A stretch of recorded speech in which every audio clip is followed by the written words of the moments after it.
పశ్చిమ బెంగాల్లో అసెంబ్లీ ఎన్నికలు పొలిటికల్ హీట్ ని రాజేశాయి. మోదీ మాల్దా సభతో బెంగాల్ పోటాపోటీ ప్రచారానికి మరింత వేడి పుట్టింది. అటు ప్రజలకు సంక్షేమం, అభివృద్ధి, మార్పు నినాదంతో BJP mission Bengal blueprint, election plans తో సమరానికి సయ్యంది. Vande Bharat first sleeper train, 6 Amrit Bharat express రైళ్లు, రైల్వే స్టేషన్ల ఆధునీకరణ, Ayushman Bharat, double engine development, ఇలా ఒకటి కాదు. తృణమూల్ కంచుకోటను ఈసారి ఎలాగైనా బద్దలు కొట్టాలన్న కసి కమలదళంలో స్పష్టంగా కనబడుతోంది. పశ్చిమ బెంగాల్లో కాషాయం జెండాను పాతాలని దృఢ నిశ్చయంతో ఉంది బీజేపీ. ఇది సఫలమవుతుందా?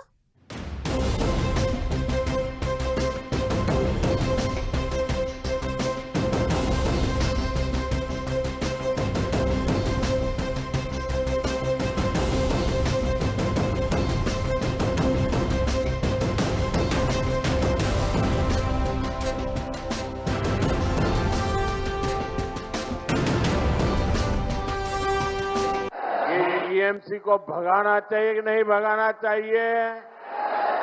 ये टीएमसी को हटाना चाहिए कि नहीं हटाना चाहिए?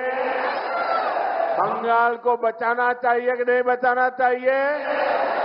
नौजवानों का भविष्य बनाना चाहिए कि नहीं बनाना चाहिए? माताओं बहनों को सुरक्षा देनी चाहिए कि नहीं देनी चाहिए? పశ్చిమ బెంగాల్లో జెండా పాతేందుకు కమలం కసరత్తు. BJP mission Bengal blueprint, election plans ఏంటి? అభివృద్ధి నినాదంతో ఎన్నికలకు వెళ్తున్న బీజేపీ తృణమూల్ కంచుకోటను బద్దలు కొట్టగలరా?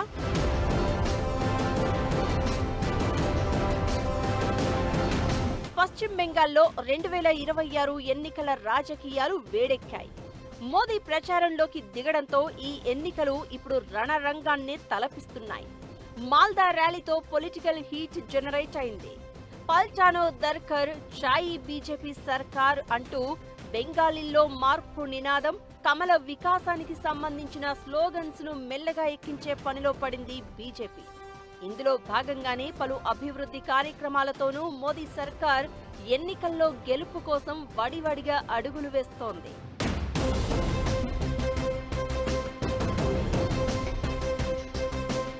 మాల్దా నుంచి ఎన్నికల ప్రచార సభలకు శ్రీకారం చుట్టడం వెనుక బీజేపీ బిగ్ ప్లానే ఉంది. ఉత్తర బెంగాల్లో బీజేపీకి బలమైన క్యాడర్ ఉంది. ఈ ప్రాంతం అటు ఈశాన్య రాష్ట్రాలకు గేట్వేగా ఉంటూ పలు ఈశాన్య రాష్ట్రాల్లోని జిల్లాలతో బెంగాల్కు సరిహద్దుల్ని పెట్టుకుంది.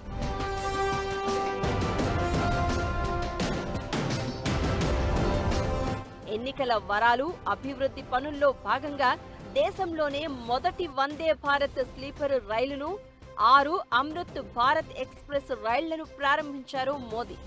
దీంతో కమలం పార్టీకి ముందు అభివృద్ధే ప్రాధాన్యత అన్న మోడల్ను అధికార తృణమూల్ కంచుకోటలో ప్రదర్శించినట్లయింది. పశ్చిమ బెంగాల్లో మౌలిక వసతులకు బీజేపీ 3,250 కోట్ల రూపాయల్ని రకరకాల ప్రాజెక్టుల రూపంలో ఖర్చు చేస్తోంది. బంగారు బెంగాల్ అనే నినాదాన్ని ప్రజల్లోకి తీసుకెళ్లే ప్రయత్నాలు చేస్తోంది. జెన్జీ యంగ్ ఓటర్లను ఆకట్టుకోవడంతో పాటు మధ్యతరగతి, దిగువ మధ్యతరగతి, పేదలు, తృణమూల్ సర్కారును వ్యతిరేకించే వర్గాలను దగ్గరకు తీసుకోవాలనేది బీజేపీ ప్లాన్ గా ఉంది.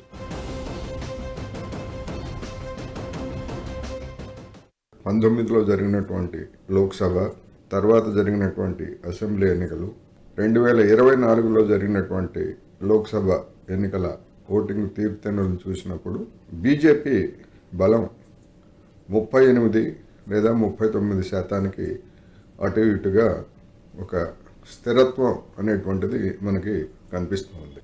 అంతకు మించి ఎదగలేనటువంటి పరిస్థితి ఈ 3 ఎన్నికల్లో మనకి స్పష్టం చేస్తున్నాయి.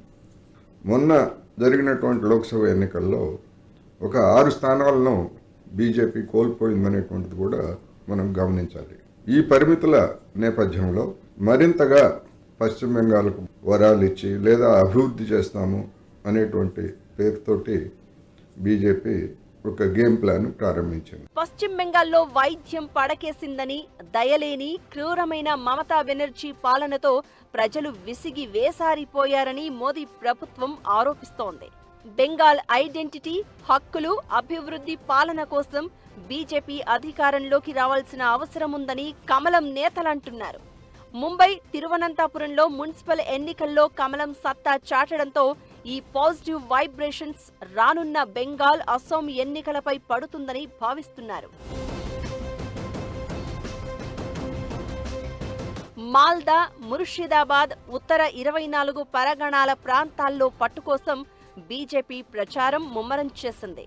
స్పెషల్ ఇంటెన్సివ్ రివిజన్ సర్ అంశంపై బీజేపీ, తృణమూల్ మధ్య మాటల యుద్ధం కొనసాగుతోంది. బోగస్ ఓటర్లను ఏరివేసేందుకే సర్ పనిచేస్తోందని బీజేపీ అంటోంది. ప్రభుత్వ అనుకూల ఓట్ బ్యాంకును టార్గెట్ చేసి తృణమూల్ ఓట్లను భారీ సంఖ్యలో తొలగిస్తున్నారన్న ఆరోపణలు చేస్తున్నారు మమతా బెనర్జీ.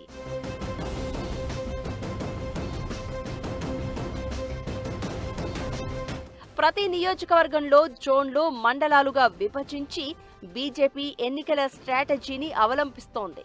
2021 నాటి ఓట్ షేరును కాపాడుకుంటూ బెంగాల్ ఉత్తర ప్రాంతంలో అభివృద్ధి, మౌలిక వసతుల కల్పనతో ఆయా ప్రాంతాల్లో ఓట్ షేర్ ఘనంగా పెరిగే అవకాశం ఉందని కమలం పార్టీ భావిస్తోంది.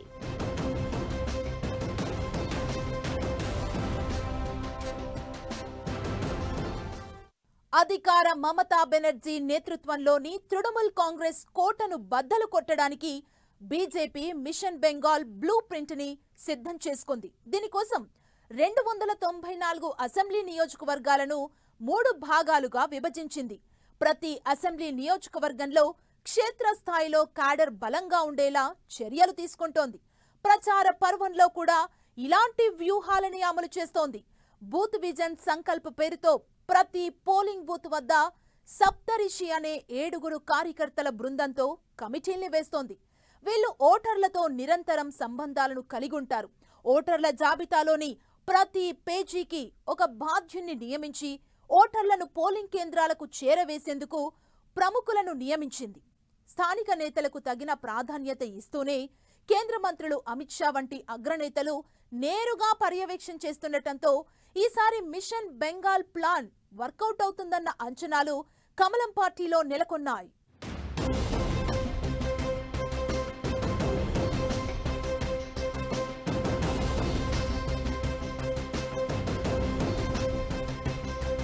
టీఎంసీ కోటను బద్దలు కొట్టే బీజేపీ మిషన్ బెంగాల్ ప్లాన్ ఏంటి? వివిధ వర్గాలు, మహిళా ఓటర్లను కమలం ఆకట్టుకుంటుందా? టీఎంసీ నేతలపై ఆరోపణలు బీజేపీకి కలిసొస్తాయా?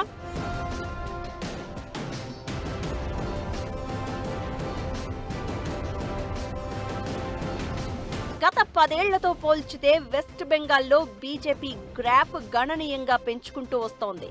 2016లో కేవలం 3 అసెంబ్లీ సీట్లను 10% ఓట్ షేర్ను మాత్రమే బీజేపీ పొందింది. కానీ 2021 నాటికి 294 సీట్లలో 77 స్థానాల్ని సంపాదించుకుంది. 38.1% ఓట్లను సాధించింది. కేవలం 5 ఏళ్లలోనే ప్రాంతీయంగా బలమైన పార్టీలను జాతీయ పార్టీలుగా ఉన్న లెఫ్ట్, కాంగ్రెస్ ను ఎదుర్కొంటూ బీజేపీ ప్రబల శక్తిగా ఎదిగేందుకు ప్రయత్నించింది.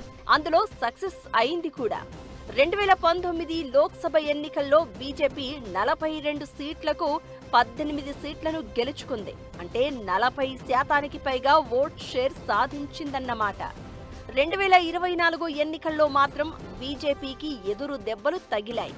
సీట్ల సంఖ్య 12కు చేరింది. ఓట్ షేర్ 39% పడిపోయింది. అయితే తృణమూల్ కాంగ్రెస్ పాలనలో మాత్రం 29 లోక్సభ స్థానాల్ని 46% ఓట్ షేరును దక్కించుకుంది.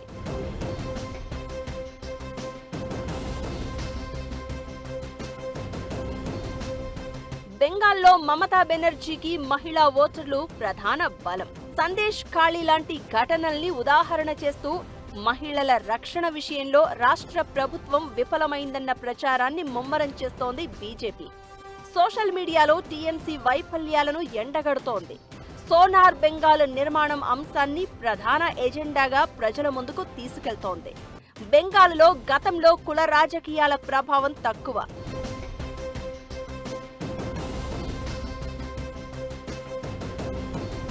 మతువా వర్గం జనాభా దాదాపు 30 నుంచి 40 నియోజకవర్గాలను ప్రభావితం చేస్తుంది. వీరికి పౌరసత్వం ఇస్తామని బీజేపీ హామీ ఇచ్చింది. ఉత్తర బెంగాల్, జంగల్ మహల్ ప్రాంతాల్లో గిరిజన, దళిత వర్గాల ఓట్లను పెంచుకుంది కమలం పార్టీ.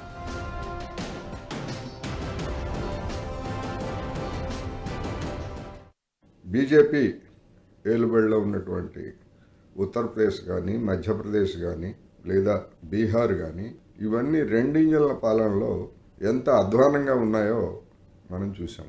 అటువంటి నేపథ్యంలో మేము అభివృద్ధి చేస్తాము అంటే బెంగాలీలు అంత తేలిగ్గా నమ్ముతారా అన్నది పెద్ద ప్రశ్న. రెండవది, సర్లో జరిగినటువంటి అక్రమాల గురించి మమతా బెనర్జీ తీవ్రమైనటువంటి ఆరోపణలతోటి ఏ విధంగా సీన్ క్రియేట్ చేస్తున్నారో కూడా మనం చూసాం. ఇంకా ఎన్నికల ప్రకటన రాలేదు.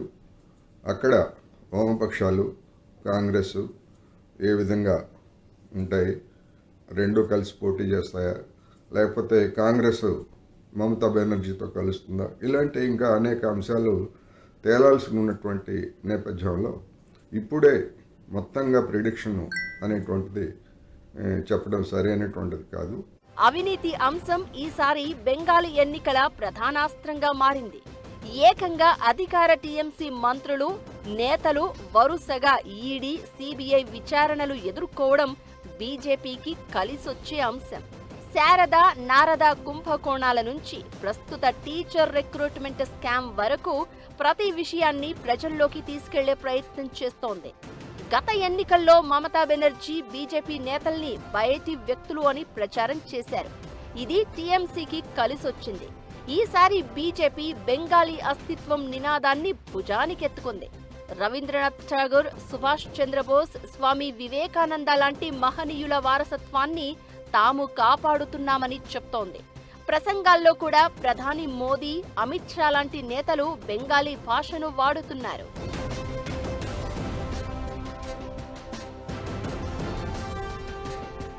వ్యూహాలు ఎన్నున్నా బీజేపీకి బెంగాలులో కొన్ని అడ్డంకులు కూడా ఉన్నాయి. రాష్ట్ర స్థాయిలో మమతా బెనర్జీకి సమ ఉజ్జీగా ఉన్న నాయకుడు లేకపోవడం ఆ పార్టీకి కొంత ప్రతికూల అంశం. పాత కార్యకర్తలకు, టీఎంసీ నుంచి వచ్చిన కొత్త నేతలకు మధ్య ఆధిపత్య పోరు కొంత ఇబ్బంది పెడుతోంది. దీంతో పాటు 27 నుంచి 30% ఉన్న ముస్లిం మైనారిటీల ఓట్ బ్యాంక్ టీఎంసీకి అనుకూలంగా ఉండడం కమలం పార్టీలో కొంత ఆందోళనకు కారణమవుతోంది.